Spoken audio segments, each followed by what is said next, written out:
할렐루야. 예, 오늘은 시편 55편 22절 말씀을 통해서 내 짐을 여호와께 맡기라 라는 제목으로 은혜를 나누기를 원합니다. 사실 이 말씀을 제목을 정할 때도 저에게 그러한 좀 어려움이 있었습니다. 여러 가지 형편상 또 병원을 경영하면서 어려운 그러한 때도 있습니다. 검진 평가 준비도 해야 되고 막중한 그런 일들이 있습니다. 또 직원들이 모두가 합심해서 그 일에 매진해야 되고 또 그런 가운데 힘들어서 어려워하는 직원들을 또 채워야 되고 이러한 가운데 참 피곤하고 곤비한 그러한 때가 있었습니다. 어떻게 하면 이 짐을 내가 잘 감당할 수 있을까? 이렇게 하면서 조금 이 짐을 좀 면하면 안 될까? 이런 생각까지도 가끔 하게 됩니다. 좀 푹 쉬고 싶은데. 그런데 그 미국의 그 동기 개발 그 작가가 있습니다. 그분이 우연히 이렇게 인터넷을 보다가 그런 말이 생각이 납니다. 네가 정말 스트레스로 인해서 힘들어 있다면 자신에게 한 가지 질문을 한번 해봐라. 5년 후에도 이것이 문제가 될 것인가 아닌가를 생각해봐라. 만약 그렇다면 그 상황을 해결하기 위해서 노력해야 된다. 맞는 말이죠. 이것은 평생 짊어져야 될 짐이죠. 짐. 누구나 각자의 직업을 통해서 하나님이 주신 직분이 있는 겁니다.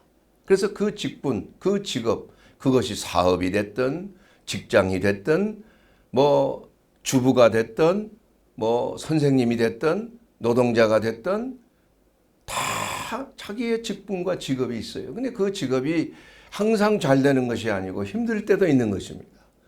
그러나 그 직업에 힘들다고 해서 그 직업을 그만두면 안 되는 거 아니에요?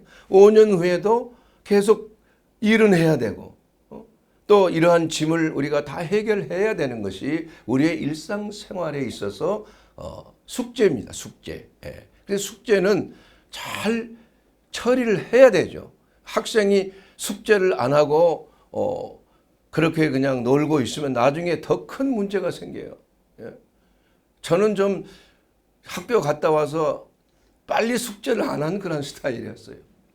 우리의 동생 박 권사는 학교에 갔다 오면 항상 가방을 던져놓고 숙제부터 먼저 그래서 참 좋은 그 습관이었는데 이와 같이 그 숙제를 미리 해놓고 놀면은 좋은 거 아닙니까? 그래서 우리가 무슨 일을 하든지 내게 맡겨진 짐을 내가 잘 짊어지고 이것을 해결하는 거예요.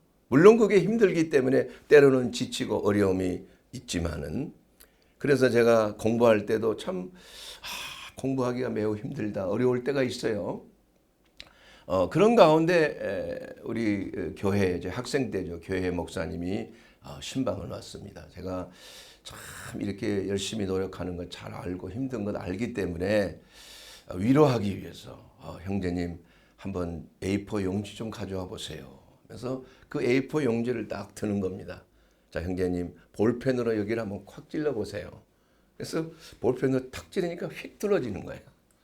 그러더니 다른 A4 용지를 한번 주세요 하더니 그 A4 용지와 성경을 같이 딱 드니까 형제님 이거 한번 찔러 보세요.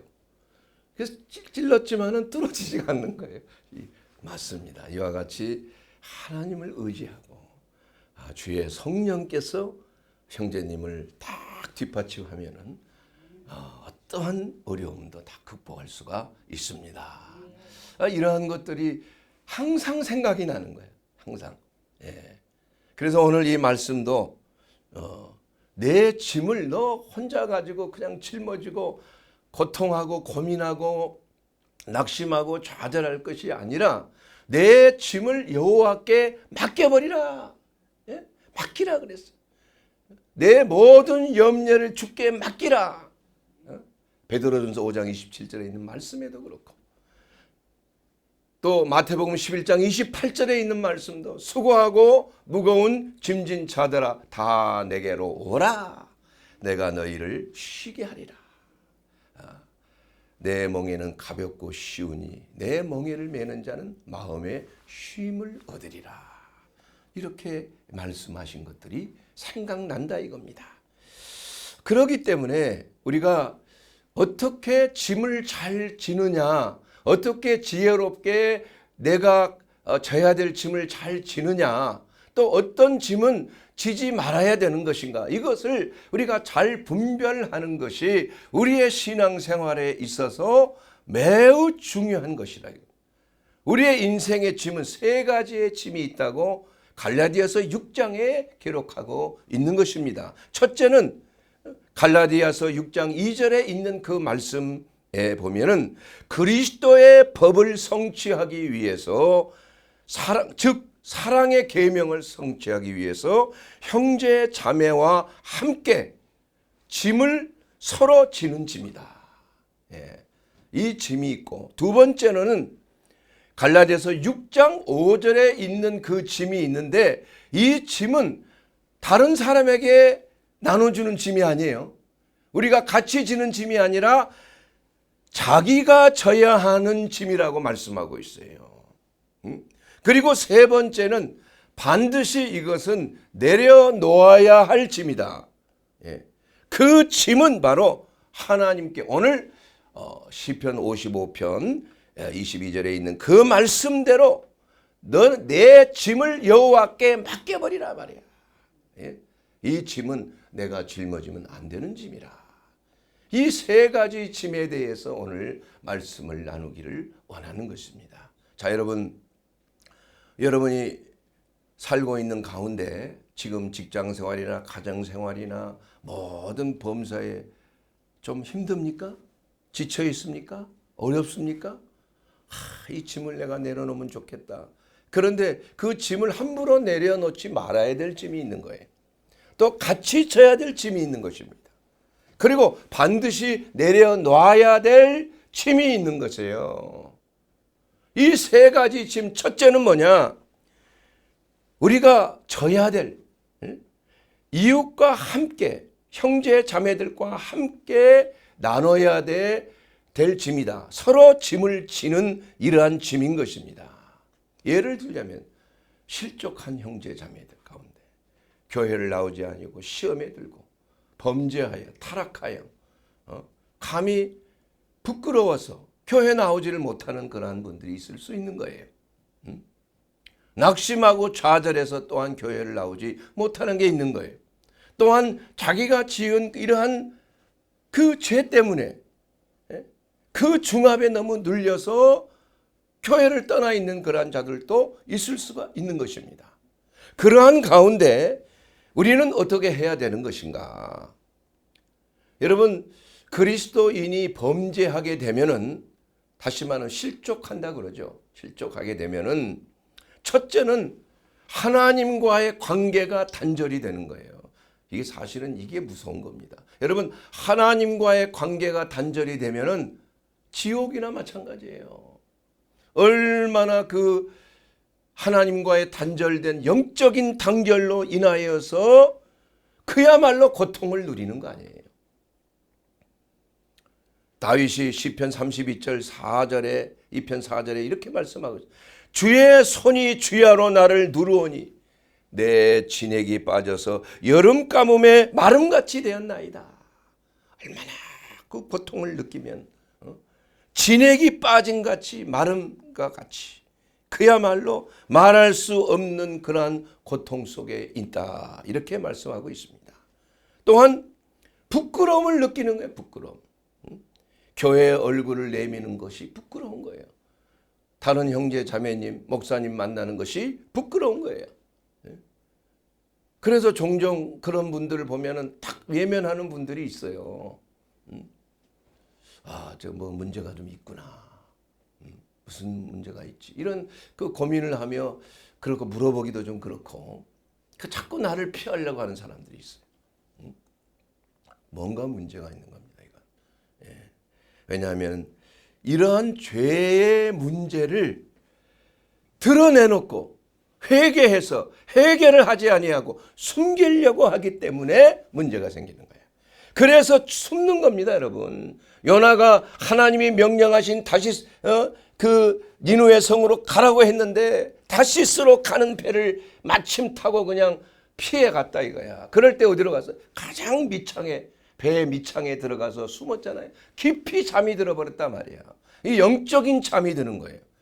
하나님께 범죄하고 하나님의 뜻에 불순종하게 되면은 이 일이 형통할 수가 없습니다. 하나님이 함께 하시지 않기 때문에, 하나님이 도와주시지 못하기 때문에, 하나님의 권위 아래 있지 못하기 때문에 그야말로 어두운 곳에, 흑암의 그러한 곳에 다닐 수밖에 없는 것이에요.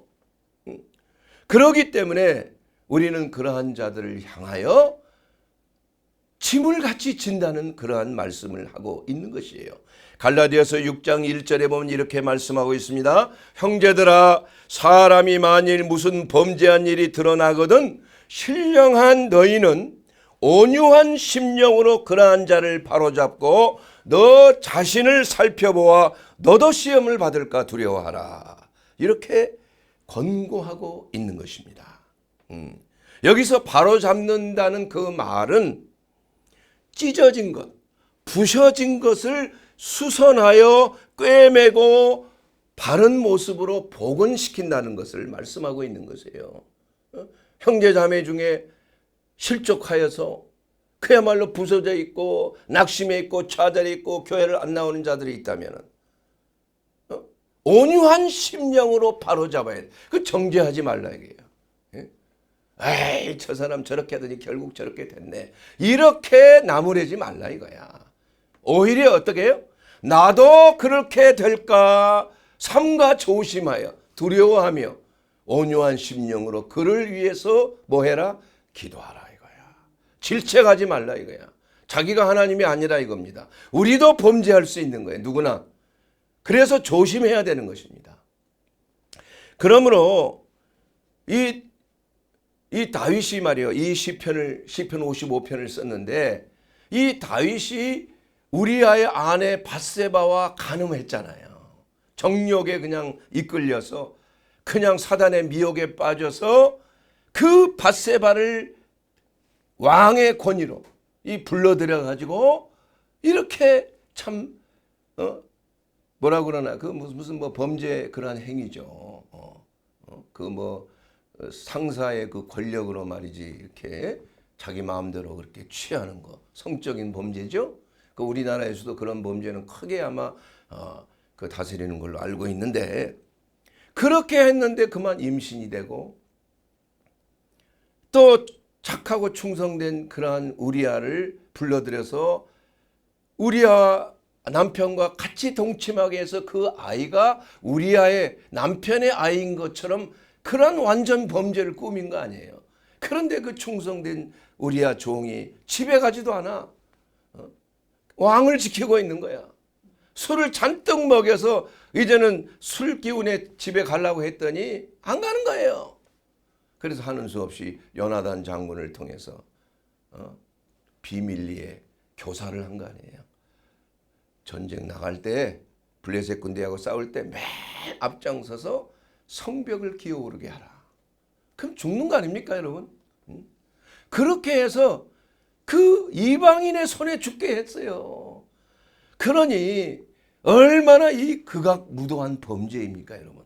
간음만 한 게 아니라 살인교사를 한 거 아니에요? 그리고 하나님의 사람으로서 있을 수 없는 일을 한 게 아니겠습니까? 이러한 죄악을 숨겼다 이게. 숨기는 동안에는 아무 일이 없는 것처럼 쉬쉬쉬하지만은 그러나 하나님은 이 모든 것을 다 꿰뚫고 계신다 이거예요. 그래서 하나님의 사랑하는 종 다윗이 더 이상 마귀의 그러한 공격에 노출되지 아니하도록 어떻게 하든지 그 죄를 회개하도록 나단 선지자를 통하여 바로잡도록 한 거 아니겠습니까? 그래서 나단 선지자는 하나님의 종으로서 다윗 왕 앞에 그냥 막 나무래는 일을 한 것이 아니라 몰래 비유를 통해서 한 부자가 있는데 손님이 와서 잔치를 벌이는데 자기가 많은 그 양과 염소와 모든 그런 것들이 있는데도 불구하고 가난한 자의 딸처럼 귀하게 생각하는 새끼 양 한 마리를 뺏어다가 그것을 잡아서 잔치를 벌였다 이거야. 그랬더니 그 얘기를 듣고 다윗이 뭐라고, 이런 극악무도한 사람이 있는가? 이건 여호와 앞에 당장 그 사람은 죽여야 된다. 이렇게 말했어요. 그러자 나단 선지자가 뭐라고 말했어요? 바로 그가 당신이니이다. 딱 그런 그 말 한마디 할 때 엄청난 충격을 받아버린 거 아니에요. 엄청난 충격. 그리고 나서 하나님의 징계의 말씀이 나타나잖아요. 불륜의 자식은 죽게 될 것이요. 너희 아내는, 너는 몰래 간음했지만 너희 아내는 백주에 사람이 보는 데서 강간을 당하는, 성폭행을 당하는 일이 있을 것이다. 이런 무서운 일을 얘기를 하신 거예요. 내 죄는 내가 사해준다. 그만큼 이러한 성적인 범죄에 대한 것에 대해서 하나님께서 엄격하게 다스린다는 것.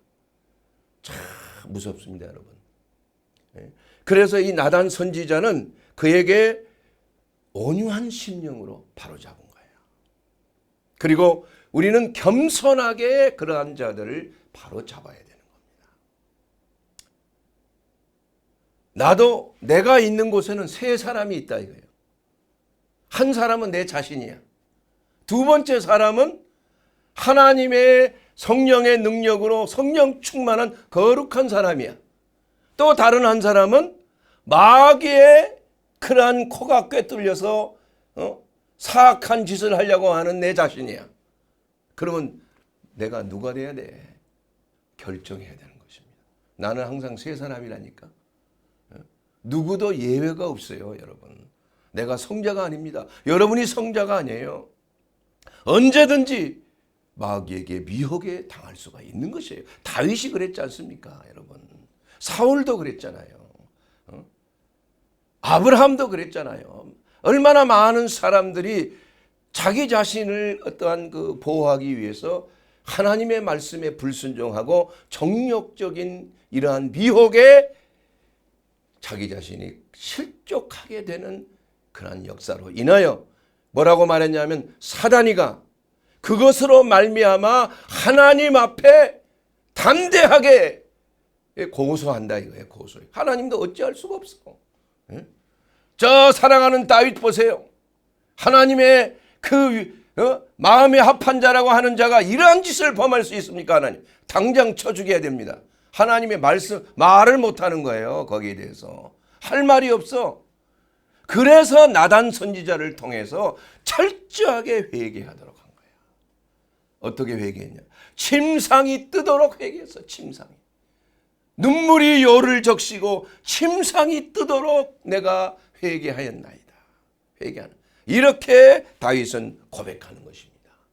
그러므로 우리가 어떤 실족한 형제를 바로잡을 때 동정적인 마음으로 서로 짐을 지는 거예요, 이게. 그를 위해서 중보기도 하는 거 아니에요. 끝까지 포기하지 아니하고 그 실족한 가운데서 나오도록 우리가 하나님 앞에 기도하는 것입니다. 이것이 서로 짐을 지는 거예요. 이것이 짐이라는 것의 그 헬라어는 바로스. 고통스럽고 힘들고 어려운 것. 이 짐을 서로 나누는 것. 교회는 그 짐을 서로 함께 지는 것입니다.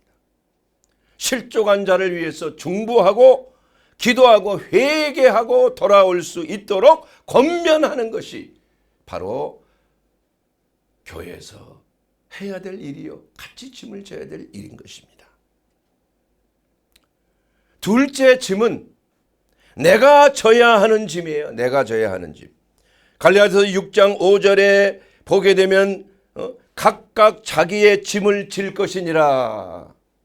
여러분 이 짐은 단어가 다릅니다. 첫째는 형제들이 나눠야 될 짐 바로스예요. 그 짐이 똑같은 짐이라고 번역을 했지만 그 히브리 원어에는 바로스라는 말은 힘들고 어려운 거예요. 그리고 내가 각자 짐을 지는 내 짐을 지는 것은 포르티온 이것은 뭐냐면 업무를 말하는 거예요. 내 직업, 내 직분, 이걸 말하는 거예요. 그렇기 때문에 이 짐은 누가 나를 대신해서 할 사람이 없는 거예요. 그렇잖아요? 여러분의 직업, 각자의 직업이 있는데 그것을 누가 대신해서 해줄 수 있습니까? 해서도 안 되는 것이죠. 감당을 해야죠. 직장에서 맡겨진 그러한 분량의 직분이 있는데 그 작업을 완수해야 되는 거 아니에요? 우리가 하나님의 사역에 있어서도 마찬가지입니다. 하나님이 우리에게 책임지도록 하시는 일을 우리에게 부여한 것이. 이것은 이 포르티온이라는 그 단어는 마치 군인이 배낭을 메고 있는 것과 같은 거예요. 여러분, 전투에 나가는 군인이 배낭을 메는 거 얼마나 중요해요. 그 배낭에는 모든 필요한 물자들이 다 들어있잖아요. 전투할 때 필요한, 각계 전투할 때 필요한 모든 물자가 들어. 이것을 치고 우리는 져야 돼요. 그래서 하나님께서는 우리에게 영적인 군사로 훈련하기 위해서 총도 주시고 배낭도 주시는 거 아니에요. 이것은 다른 사람에게 뺏겠다는 큰일 나는 거예요. 이건 뭐 제가 군대 생활할 때 뭐 총이 없다. 총이 어떻게 사라져 버렸어. 그러니까 이 난리가 난 거 아니에요. 그래서 밤에 잘 때 몰래 이 침투조를 작성을 해가지고 저쪽 부대에 가서 총을 훔쳐가야 돼. 무조건 채워넣어라 이거야. 그렇게 해서 몰래 밤에 다 잘 때 그냥 얼굴 까맣게 칠해가지고 가서 이것도 하나의 그 전투라 이거야. 그 채워놓은 적이 있다니까. 난리가 나지 그쪽. 그럼 그쪽에서 또 다른 곳을. 여러분 배낭이라는 게 훈련 가운데 저희들은 진해에서 삼낭진 마산의 삼낭진까지 12km. 첫째는 이제 공수훈련을 마치고 그 다음에 삼낭진까지 12km 완전 군장 30km 구보에 뛰어가는 거예요. 예? 그 벼감지 유격 훈련하기 위해서 얼마나 어려운지 몰라요. 그냥 막 짐을 지고 그냥 구령에 맞춰서 그냥 이것이 훈련이란 말이에요. 그렇게 해야 붉은 명찰, 빨간 명찰, 팔강모를 얻는 거 아니에요. 이게 모든 게 쉬운 게 아니라 이겁니다. 쉬운 게 아니에요. 그만큼 내가 져야 될 짐에 대해서는 내가 져야 되는 거야. 여러분, 나를 대신해서 누가 회개할 사람이 있습니까? 회개는 본인이 해야 되는 거예요. 응? 나를 대신해서 예수님을 내 구주로 영접해 줄 사람이 있어요? 없잖아요. 내 자신이 예수님을 영접하고 내가 회개할 건 내가 회개해야 돼. 부모가 아무리, 아내가 남편이 아무리 대신 중보 기도해도 회개하는 것은 본인이 해야 되는 거예요. 그것만 가지고 안 되는 거죠. 회개하도록 중보 기도할 뿐이야. 하나님께서 강팍한 마음을 녹이시고 그러한 나쁜 생각을 하나님께서 그냥 부셔주시고 말이에요. 회개하고 주께로 돌아와 바른 위치로 아담아 내가 어디 있느냐? 돌아와라 말이야. 왜 그 자리를 떠났냐 말이야. 사단이가 말이야. 루시퍼가 자기의 자리를 떠났을 때 사단이 된 거 아니겠어요? 예수 믿는 사람은 자기의 자리를 굳건하게 지켜야 되는 거예요. 죽도록 충성하라. 그리하면 생명의 면류관을 너에게 주리라. 주님이 말씀하신 거 아니에요, 여러분. 그러므로 내가 져야 될 짐은 내가 회개해야 될 건 내가 회개해야 돼. 내가 이웃에 대하여서 구제를 하고 사랑을 베푸는 것도 내가 하는 거예요. 이건 내가 져야 될 짐인 줄로 믿습니다. 여러분 그 짐을 딴 사람에게 전가하면 안 돼요. 내가 지은 죄를 딴 사람에게 책임 전가하면 안 돼요. 아담과 하와가 한 것처럼 뱀이 나를 꼬드겨서 내가 그렇게 됐나이다. 그것은 변명이 될 수가 없는 거예요, 여러분. 그러므로 우리는 철저하게 잘못된 것은 내가 스스로 회개하고 내게 주신 하나님의 직분을 충성되이 감당할 때 하나님께서 우리를 축복하시고 우리에게 풍성한 생명을 주시는 것입니다. 예. 셋째의 짐은 하나님께 맡겨야 될 짐입니다. 내가 가지고 있어서 될 짐이 아니에요. 사랑하는 여러분, 나귀를 타면서 짐이 무겁잖아. 그래서 내가 진 짐을 나귀에게 등에 짊어지면은 나귀가 더 힘들어할 것 같아서 나귀를 탄 채로 자기 짐을 지고 있어. 자, 나귀는 어떻게 생각할까? 여러분, 그 짐을 나귀의 등에다 넣고 편하게 말 타고 가는 게 낫지. 나귀는 똑같아요, 안 똑같아요? 똑같지. 근데 왜 사서 고생을 하냐 이거야. 똑같아요. 우리가 이미 용서받은 죄인이 의인으로서 하나님이 인정함을 받고 죄를 사함을 받았다고 확신이 되어 성령의 역사를 통해 확신이 되었으면 그 죄는 잊어버려야 되는 거예요. 하나님께서 다시는 묻지 아니한다고. 문제는 숨기는 게 문제라니까. 회개하지 않는 게 문제라니까요.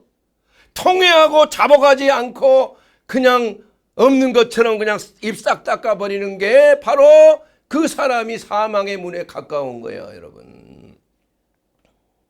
시편 38편에 그 다윗이 지난번 몇 분 전에 말씀드린 것처럼 밧세바의 범죄로 인한 무서운 고통, 이것은 왜 그러냐? 사실은 그냥 숨겨 있을 때는 이것이 그 속에 암덩어리가 자라고 있는 것인데 알지 못하는 것처럼 딱 숨겨버리는 거예요. 여러분, 암 진단을 받으면요, 첫째 반응이, 저는 많은 환자들 암 진단을 했기 때문에 첫째 반응이 뭐냐? 내가 그럴 리가 있나? 잘못 진단한 거지. 보니까 이거 명의가 아니네 이거. 그렇게 하면서 믿지를 않는다니까. 사람들이 믿지를 않아요. 그래서 또 다른 병원에 가서, 물론 그렇게 해보는 거 확진을 하기 위해서 나쁜 건 아니지만 부인을 한다니까. 부인. 그럴 때 이미 암이 자라버려서 때를 놓치는 경우가 많이 있다 이겁니다, 여러분. 사랑하는 여러분, 이와 같이 죄를 지은 사람은 정인격적인 파괴함을 얻게 되는 거예요. 죄를 숨기면. 여러분, 아플 때 빨리 가서 검진해야 되잖아요. 조기 발견해야 되는 거 아닙니까? 때를 놓치면 암이 퍼져버린다니까. 사망의 문에 가깝게 되는 거예요. 영적인 죄라는 것은 더 무서운 것입니다, 여러분. 그러니까 결국은 교회를 떠나게 되고, 자칫 잘못하면 가정이 파괴되는 일이 너무나 비일비재해요. 그런데 그러한 것들보다는 그저 이 땅에서 잘 먹고 잘 살고 건강하고 사업도 잘 되고 이렇게 된 거에 중점을 두니까 이러한 것들에 대한 내적인 그러한 문제에 대한 것은 말은 하지만 그렇게 중요하게 여기지 않는 거야. 사실은 그것이 가장 무서운 거 아니에요. 내 영혼을 파괴하는 거예요. 하나님과의 관계를 단절하는 거 아니에요. 그래서 아담과 하와는 범죄함으로 말미암아 에덴 동산에서 쫓겨났다 이거야. 그래서 에덴의 동쪽에 있는 누드라고 하는 그러한 곳에, 노시라고 하는 그러한 곳에 땅에 살게 됐는데, 그 노시라고 하는 그 글자는 왔다 갔다 한다, 방황하다라는 의미를 갖고 있어요. 여러분, 하나님을 떠나면 어떻게 돼요? 방황하는 것입니다. 갈 길을 찾지 못해 방황하는 거예요. 그래서 그들이 하나님께 부르짖어 기도할 때 하나님께서 그의 말씀을 보내사 저희를 고치시고 위경에서 건지시는도다. 우리가 방황을 끝내는 길은 무엇입니까? 하나님의 말씀으로 돌아오는 거예요. 하나님의 말씀은 예수 그리스도께 돌아오는 것입니다. 그래야 하나님께서 그를 고치시고 위경에서 건져주신다고 말씀하고 있는 거예요. 그렇지 아니할 때는 열왕기상 14장 15절에 있는 말씀처럼 여호와께서 이스라엘을 쳐서 물에서 흔들리는 갈대같이 되게 하신다. 여러분, 갈대는 물에 있을 때 얼마나 물결에 흔들립니까? 여러분, 되는 일이 없어요. 그들의 삶 속에 정함이 없어. 의인의 요동함이 생긴단 말이야. 왜냐하면 내 짐을 여호와께 맡기지 못할 때, 22절에 의인의 요동함을 영원히 허락지 아니하시리로다. 의인은 물가에 심기운 나무처럼 흔들리지 아니해야 되는 거예요. 푸르청청 열매를 많이 맺어야 되는 것입니다, 여러분. 그러나 사막에 심겨진 떨기나무, 가시떨기나무는 얼마나 괴로운 거예요, 여러분. 뿌리가 그냥 막 말라가지고 죽어가는 거 아니겠어요? 이와 같이 하나님의 말씀을 떠난 자들의 결국은 방황하며, 결국은 오면서 가면서 갈 길을 알지 못해서 이 세상에서 방황하는 삶을 살다가 비참하게 끝나는 거예요. 그래서 하나님께서는 저들이 부르짖어 기도할 때 하나님의 말씀을 보내셨어요. 그래서 부르짖어 기도하고 너희는 내게 부르짖어 와서 나를 찾고 찾으면 내가 너희를 만나리라 그랬어요. 예? 너희는 내게 부르짖어 기도하면 크고 비밀한 일을 너희에게 보이리라 그랬다 이거예요. 예? 중요한 것은 우리 주님께 나와야 되는 거야. 나와서 어떻게 해야 돼요? 내 짐을 하나님께 맡겨야 되는 거예요. 여러분, 맡긴다는 게 뭡니까? 하나님, 이 짐이 너무 괴롭습니다. 내가 감당할 수 없습니다. 내가 너무 힘이 듭니다. 내가 고통스럽습니다. 내가 이것을 감당하니 꼭 죽겠나이다. 내 살이 썩고 말이야. 썩는 냄새가 진동하는 거야. 내 뼈에 마름같이 내 진액이 마르고 있나이다. 하나님 도와주시옵소서. 이것이 바로 하나님께 짐을 맡기는 거예요. 할렐루야. 여러분이 혼자 고민하고 혼자 하나님을 원망하거나 누구를 원망하지 말고 하나님 앞에 나와서 부르짖어 기도하라 이거예요. 왜 그렇게 하지 못합니까, 여러분? 자신의 죄악을 왜 숨겨요? 하나님께서 다 받아들이신다니까? 수고하고 무거운 짐진 자들아 다 내게로 오라고 말씀하신다 이거예요. 그런데 마귀는 막는 것입니다. 아니야. 그거 가면 큰일 나. 오히려 말이야. 무슨 일을 행하고 말이야. 그 우상 숭배하고 미신을 믿는 사람들이 예수 믿는 걸 매우 두려워하는 거야. 왜 그래요? 예수 믿으면 큰 화를 입는데 사업이 망가지고 말이야. 왜냐? 마귀가 축복을 줬는데 갑자기 예수를 믿는 이 배신자 아니에요? 그걸 두려워하는 거야. 근데 하나님의 말씀을 모른다 이거야. 하나님이 마귀하고 동격입니까, 여러분? 하나님이 문을 닫으면 열 자가 없는 겁니다. 하나님이 문을 열면 닫을 자가 없는 것이에요. 모든 것은 하나님의 손아귀에 있는 거예요. 마귀도 꼼짝 못하는 겁니다, 여러분. 그래서 어떠한 죄를 범했을지라도, 어떤 우상 숭배를 했을지라도, 어떠한 잘못과 이러한 범죄를 저지셨을지라도 하나님께 나와서 통회하고 자복하면 우리를 깨끗게 하시고, 우리가 죄를 회개하고 하나님 앞에 고백하고 하면은 그리스도의 보배로운 피가 너희의 죄를 깨끗게 하실 것이요.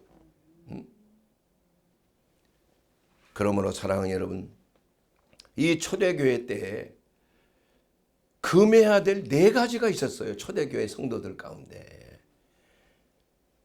사도행전 15장 29절 말씀에 보면 바로 우상의 제물과 피를 먹는 것, 목매어 죽인 것, 그리고 음행을 멀리할 것이니라. 자, 여러분, 우상 제물 뭐 당연하죠. 우상에 드린 제물을 왜 먹어요? 피는 생명이 있기 때문에 그 피채 먹는 거 하나님이 금하신가 율법에. 물론 지금은 뭐 율법에서 벗어났지만 그러나 피라는 것은 그거 깨끗하지 못하는 거예요. 짐승의 피라는 게 기생충이 많아요. 그래서 뇌에까지 기생충이 올라가서 막 사람들이 막 간질하고 이런 경우를 나는 많이 봤어요. 가만히 조사해 보니까 뇌에 버러지가 있는 거야. 움직이면서. 목매어 죽인 거 말이에요. 피를 뿌리지 아니하고 죽인 거, 이게 저주받은 거 아니에요? 개고기 그 뭐 목을 매달아 가지고 막 패가지고 죽이잖아. 그거 먹는 그 얼마나 그 참 잔인하고 나쁜 습성입니까? 그리고 음행이라 음행. 나는 처음에 잘 이해가 안 됐어요. 솔직하게 얘기해서. 자, 여러분, 하나님이 주신 본능 몇 가지입니까? 먹는 것, 마시는 것, 잠자는 것, 뭐 이런 게 다 본능이에요. 그리고 성적인 욕구. 이거 먹는 것이나 뭐 마시는 것이나 뭐 그 욕구는 똑같다 이거야. 만약에 그러한 욕구가 없으면 병자 아닙니까, 여러분? 고자 아니에요, 고자? 그런데 왜 하나님께서는 유독 이런 성적인 욕구에 대해서 마음대로 못하게 하는가? 나는 이걸 좀 연구를 했다 이거야. 왜 그런가? 너무나 경고의 말씀을 많이 하시는 거야, 거기에 대해. 그래서 성령께서 가르쳐 주시는 거야. 뭐라고 하면 고린도전서 6장 18절 말씀을 통해서 가르쳐 주는 거야. 음행을 피하라. 사람이 범하는 죄마다 몸 밖에 있거니와 음행하는 자는 자기의 몸의 죄를 범하느니라. 그래서 음행이라는 것은 몸으로 죄를 범하는 거예요. 무서운 겁니다, 여러분. 그래서 몸과 영혼이 동시에 망하는 죄가 음행의 죄야. 그래서 그토록 육체에 이른 현저하니 곧 음행과 첫 번째로 나오는 요즘 시대 때 가장 경계해야 될, 우리 그리스도인이 가장 경계해야 될 무서운 사단의 미혹이 바로 음행이라는 것을 말씀하고 있는 것입니다, 여러분.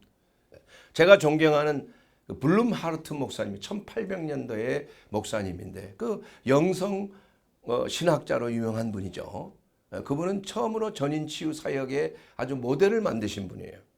그래서 유명한 20세기의 위대한 신학자라고 하는 칼 바르트는 그의 마지막 고별 설교에서 두 사람, 내 신학에 영향을 미친 두 사람을 말씀했는데, 첫째는 칼빈, 장로교의 창시자 칼빈과 바로 블룸 하르트 목사님. 칼빈은 잘 알려져 있지만 블룸 하르트 목사님은 잘 알려져 있지 않아요. 아는 사람은 알겠지만. 근데 그분이 뭐라고 말했냐면, 왜 이 시대에 초대교회에 나타났던 성령의 역사가 나타나지 않는가? 그 이유가 있다 이겁니다. 그 이유가. 그것은 교회가 열심을 내어 육신과 싸우지 않는 데 있다는 거야. 오히려 육체에게 활동의 여지를 허용한 것. 이 중요하게 여기질 않는 겁니다. 이게 사실은 모든 것이 하나님의 말씀대로 갈라디아서 5장 25절에 있는 그 말씀대로 만일 우리가 성령으로 살면 성령으로 행할지니라.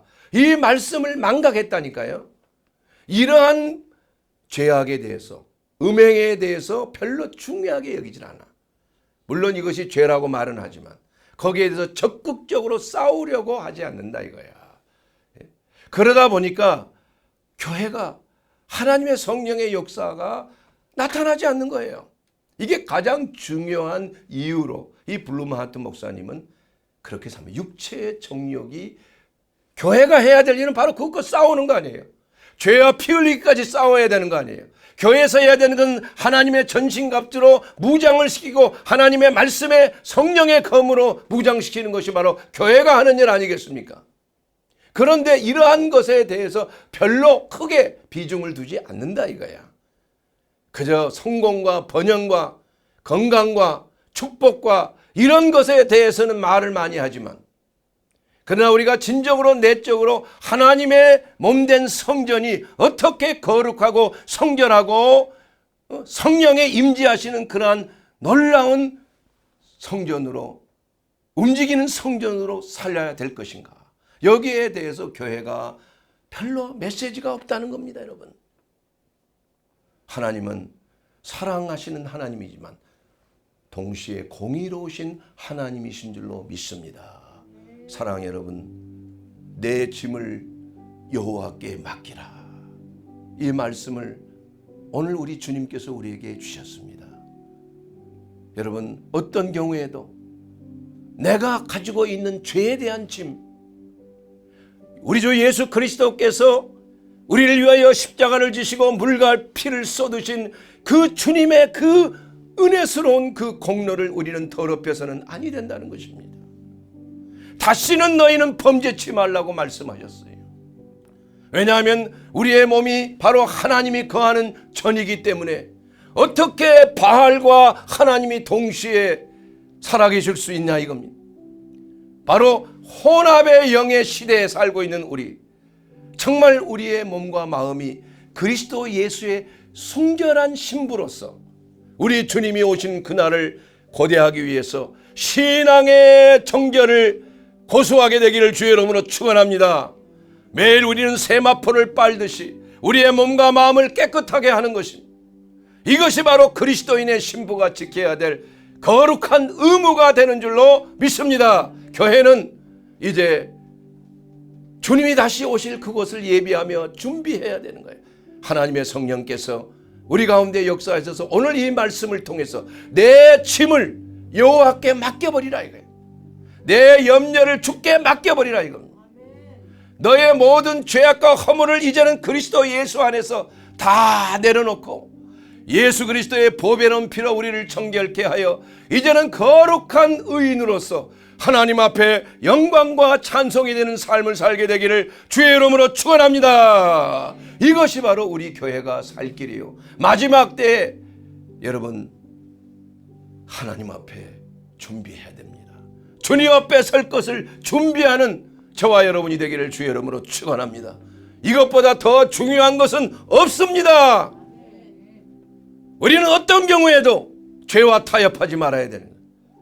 하나님의 거룩한 영에 순종하고 주 안에서 예수 그리스도 안에서 우리는 새롭게 변화를 받은 하나님의 주님의 신부로서의 그 역할을 우리 모두가 고수하게 되기를 주의 이름으로 축원합니다. 이것이 우리의 살 길이요 우리의 소망이요 오직 예수 그리스도께서 다시 오실 길을 예비하는 거룩한 삶이 되어야 되는 줄로 믿습니다. 아멘.